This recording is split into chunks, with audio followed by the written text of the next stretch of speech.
Cześć, tu Marcin Wytrążek. W dzisiejszym odcinku poświęconym autoterapii chciałbym Ci pokazać, jak wykonać masaż wibracyjny w przypadku dolegliwości bólowych kolana. Serdecznie zapraszam.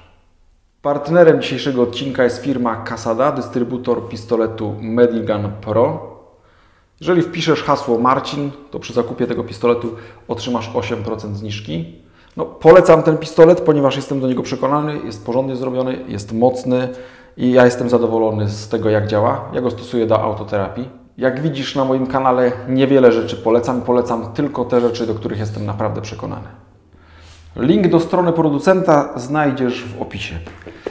Jak spojrzymy teraz na kolano i różne dolegliwości, czy to będzie chondromalacja rzepki, czy choroba zwyrodnieniowa, czy jakiekolwiek inne dolegliwości, jakieś kolano skoczka, biegacza, najróżniejsze problemy, to nie będziemy się de facto zajmowali, myśląc tutaj o masażu wibracyjnym, samym stawem i kośćmi, tylko tkanką dookoła, która bierze aktywny udział w poruszaniu kolanem. Dlatego za chwilę dokładnie wytłumaczę, jak wykonać masaż łydki, jak wejść do mięśnia podkolanowego, czyli takiego głębokiego mięśnia, który znajduje się pod kolanem, jak dokładnie rozpracować aparat zarówno wyprostny, jak i zgięciowy stawu kolanowego. Zaczniemy od łydki. Dobrze jest usiąść, wygodnie się oprzeć, położyć może nogę na jakiejś poduszce, tak żeby łydka była rozluźniona i będziemy lecieli od strony przyśrodkowej. Można bardzo dużo tkanek wymasować z tej pozycji, czy to będzie mięsień brzuchaty łydki, czy to mięsień płaszczkowaty, czy głębiej położoną grupę głębokich zginaczy. Zginasz długi palców, piszczelowy tylny. Pamiętaj, że chodzi o Twoje zdrowie. Zawsze w przypadku wątpliwości, czy możesz taki masaż wykonywać, czy nie, skontaktuj się z lekarzem, żeby wiedzieć, czy w Twojej sytuacji masaż jest wskazany. Myślę, że na poszczególne obszary poświęcimy z 2-3 minutki. Chyba że jakiś obszar wymaga bardziej szczególnej uwagi, to poświęć troszeczkę więcej czasu. Ale myślę, że 2-3 minuty na obszar, co wyniesie około 10-15 minut na całą kończynę. I to myślę, że będzie to dobry czas na uzyskanie przyjemnego rozluźnienia łydki, trochę poprawy przepływu płynów i będzie można ruszyć do jakichś ćwiczeń czy innych technik rozluźniających. Dokładna praca wszędzie tam, gdzie jest tkanka. Można pójść bardziej na tył, bardziej na boczną stronę. Jeżeli czujesz potrzebę mocniejszego wejścia, głębszego wejścia, może bardziej punktowego, może masz punkty spustowe i masz już je zlokalizowane w badaniu palpacyjnym, to można będzie bardziej punktowo wejść tą końcówką typu nabój i konkretniej rozpracować te tkanki. I tak samo jeśli chodzi o głęboką grupę. Nie patrz na to, że to są tkanki odległe od kolana, dlatego że sposób poruszania kolanem będzie znacząco zależny od tego, jak pracuje stopa i staw skokowy. Dlatego tutaj praca nad głębokimi zginaczami, zginaczem długim palców, piszczelowym tylnym może dać dużą ulgę na łydce, więc nie koncentruj się tylko i wyłącznie na brzuchatym łydki, dużym, masywnym mięśniu, ale też postaraj się dobrze, dokładnie wymasować tą głęboką grupę zginaczy. Teraz przyjrzymy się mięśniowi trochę pomijanemu w różnych terapiach czy podczas masażu. Pod mięśniem brzuchatym łydki w głębi. Oczywiście nie będziemy mieli takiej możliwości, żeby go zdjąć w czasie masażu, ale będzie można go troszeczkę ominąć, czyli ten mięsień brzuchaty łydki będzie można ciut ominąć.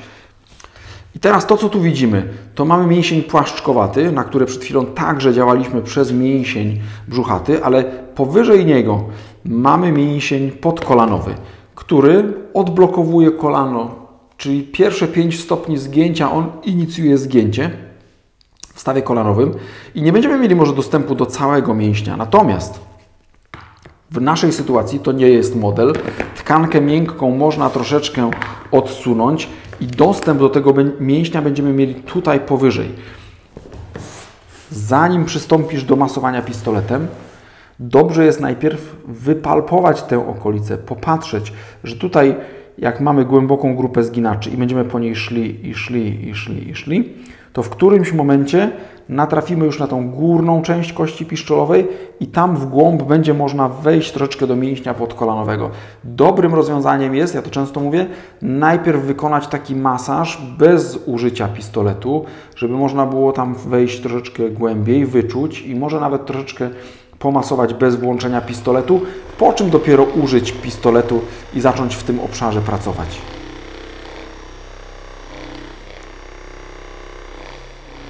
Jak już jesteśmy w tym obszarze, no to tutaj można będzie czasami pójść troszeczkę dalej i też przez mięsień brzuchaty wejść do tego mięśnia podkolanowego, no i też może do tych górnych części mięśnia brzuchatego łydki. Natomiast samego dołu podkolanowego nie masujemy. Tam są dosyć odsłonięte nerwy i naczynia, więc nie wchodzimy bezpośrednio w dół podkolanowy.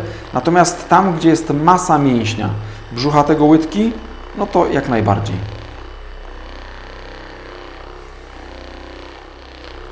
Tutaj wykonując masaż łydki można czasami wspomóc ten masaż od razu wykonywaniem ruchów w stawie skokowym, czyli ruchów zgięcia grzbietowego, które będą rozciągały te tkanki, czyli pracujemy na tych tkankach, a przy okazji wykonujemy ruchy zgięcia grzbietowego, które te tkanki jeszcze rozciągają.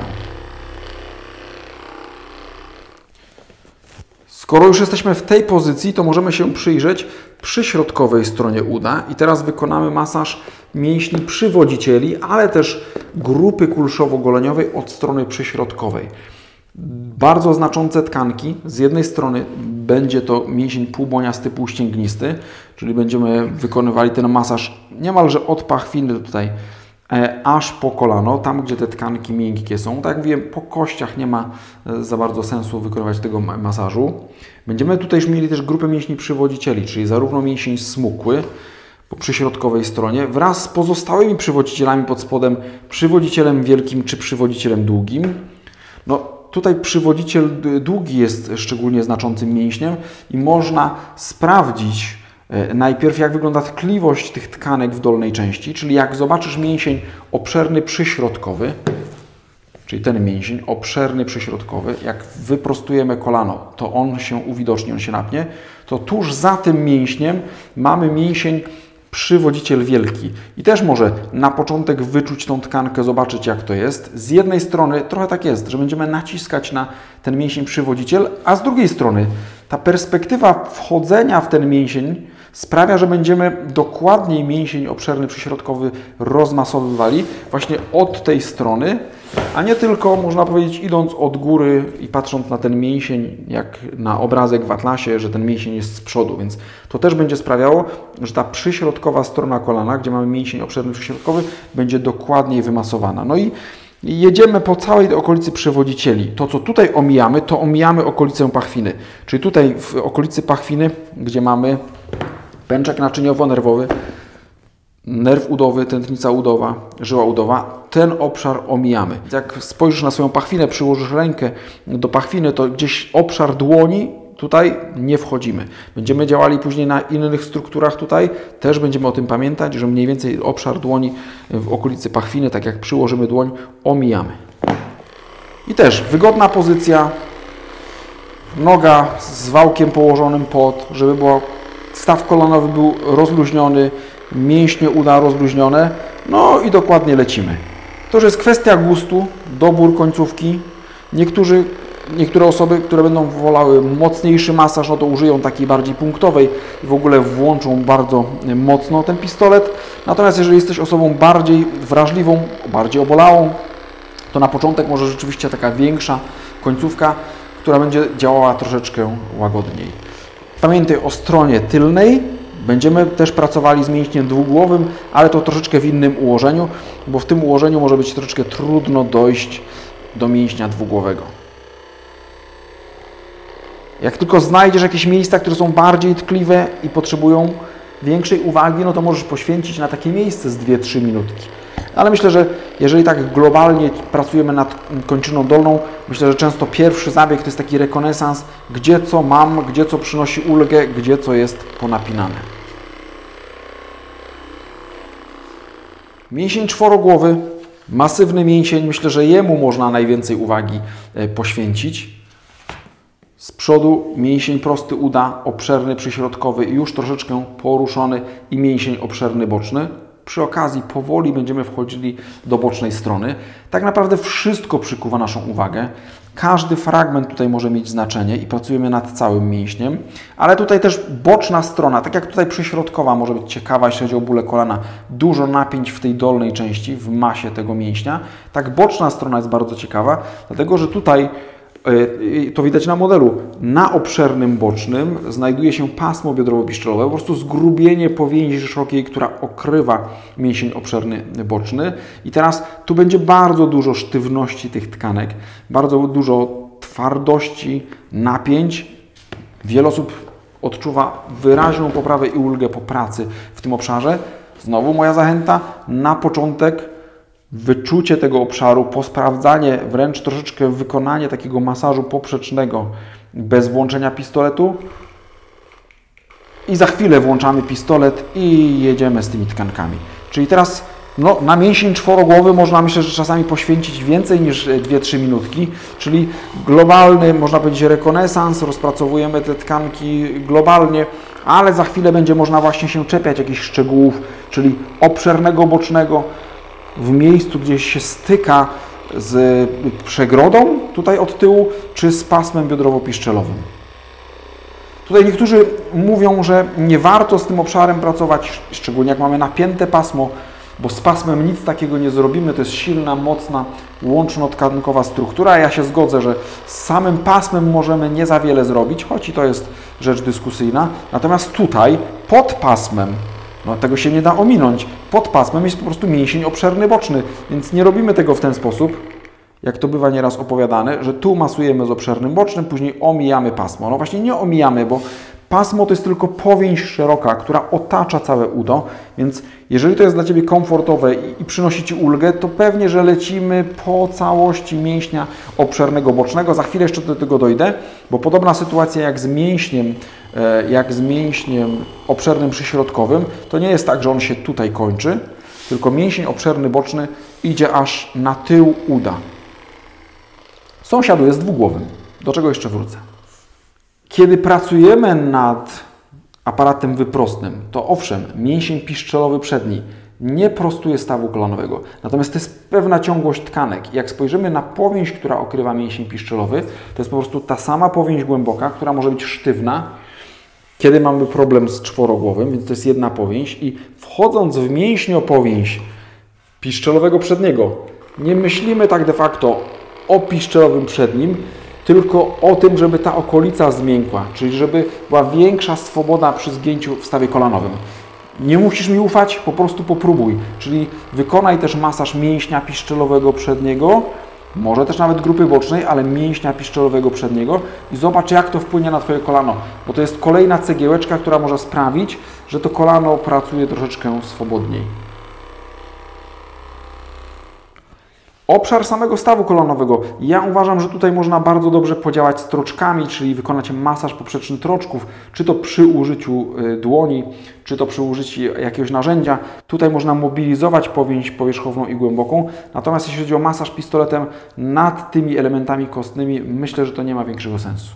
Ważnym elementem pracy nad daniem sobie jakiejś ulgi w przypadku dolegliwości bólowych kolana będzie naprężacz, dlatego że on się wplata w powięź szeroką, która to wszystko oplata i trzyma. Czyli to nie jest tak, że mamy powięź szeroką tylko tu i wyłącznie, chociaż to i tak jest ważny aspekt tego, że ta powięź szeroka będzie znacząco zależna od naprężacza, ale niezwykle istotne jest to, że ten naprężacz wplata się w powięź, a nie tylko w to w pasmo. Dlatego cały przód tkanek może być sztywny, kiedy ten naprężacz jest napięty. Dlatego teraz będziemy wykonywali pracę na naprężaczu, ale za chwilę też na bocznej stronie, dlatego że ta powięź biegnie dalej i tak naprawdę rozluźnienie w tym całym aparacie ruchu będzie pozytywnie odczuwane w obszarze kolana. Ułóż się wygodnie, jak czujesz potrzebę podłożenia czegoś pod głowę, to owszem, podłóż sobie coś pod głowę, możesz się nawet wygiąć troszeczkę w tę stronę, żeby było bliżej ręką do mięśnia naprężacza, czy trochę do obszernego bocznego, czy do mięśni pośladkowych. Zlokalizuj kolec biodrowy przedni górny, czyli taką wystającą wyniosłość kostną, czyli końcówkę kości biodrowej i tuż poniżej będziemy mieli mięsień naprężacz powięzi szerokiej. To, co wspomniałem wcześniej, pachwina, środek pachwiny nas nie interesuje, natomiast tutaj przód biodra, poniżej kolca wchodzimy w naprężacz jak najbardziej. Przy okazji to jest dobry moment, bo jeżeli mamy spodenki założone w taki sposób i masujemy czworogłowy, to czasami jest wrażenie osób masujących, że tu się nam czworogłowy kończy, a tak nie jest, bo czworogłowy kończy się tutaj przez prosty uda na kolcu biodrowym przednim dolnym, no tuż poniżej kolca biodrowego przedniego górnego. Mam nadzieję, że to nie jest zbyt techniczne, ale chodzi o to, że masujemy aż do samego biodra i dla pistoletu tu nie ma wielkiej różnicy, czy ja się zsunę milimetr tu, czy milimetr tam, no bo albo będę na naprężaczu, a jak pójdę bardziej przyśrodkowo, to w którymś momencie znajdę się już na tej górnej części prostego uda, ważnego mięśnia dla wyprostu stawu kolanowego, a tu jest naprawdę dużo napięć w tych tkankach i sztywności. Więc kolejny obszar, 2-3 minuty rozmasowywania i może boczna strona, czy tutaj można pójść w boczną stronę i porozmasowywać sobie boczną stronę.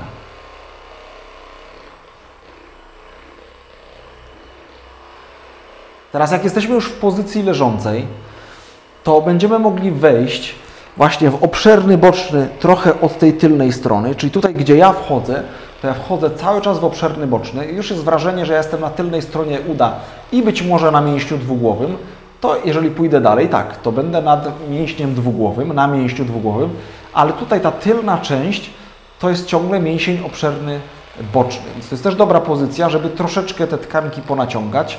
One są delikatnie rozciągnięte z tyłu i popracować zarówno z mięśniem dwugłowym, jak i z mięśniem obszernym bocznym.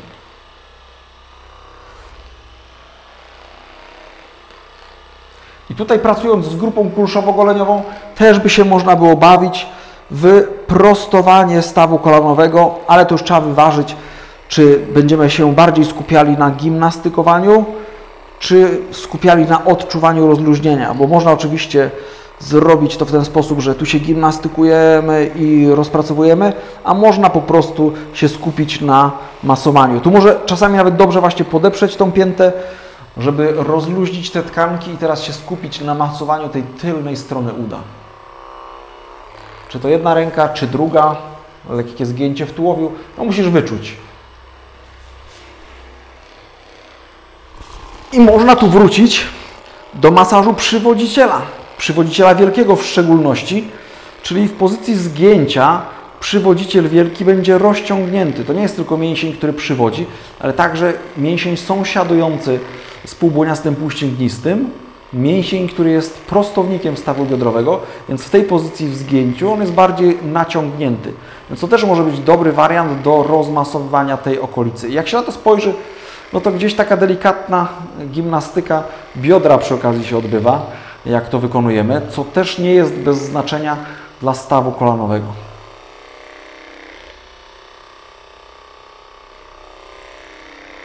Myślę, że jakimś rozwiązaniem jest wykonywanie masażu na stojąco, ale to musisz wyczuć, bo czasami dobry wariant to jest oprzeć się o ścianę, stanąć na tej nodze, tę nogę rozluźnić, bo tu też może być wygodnie operować, szczególnie jeśli chodzi o mięsień obszerny, no i taką mocniejszą pracę, bo to przed chwilą raczej delikatna praca dla osób właśnie bardziej wrażliwych, ale jeżeli jesteś osobą mocniejszej budowy, no i czujesz potrzebę naprawdę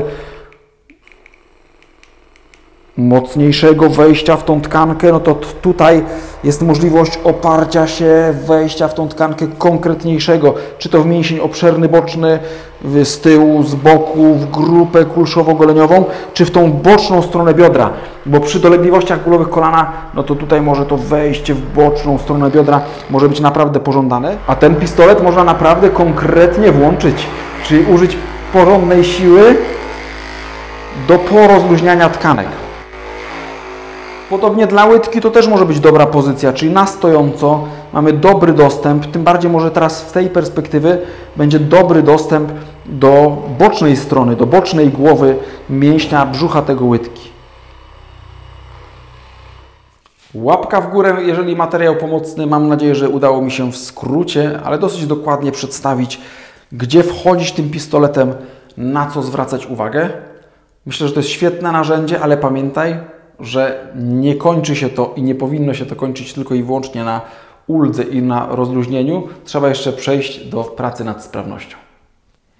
Daj znać w komentarzu, czy używasz pistoletu do masażu wibracyjnego, czy może masz jakieś swoje sposoby na usprawnianie kolana, czy co Tobie przyniosło korzyści w przypadku dolegliwości bólowych kolana. No dobra, to tyle na dziś. Do zobaczenia następnym razem. Cześć!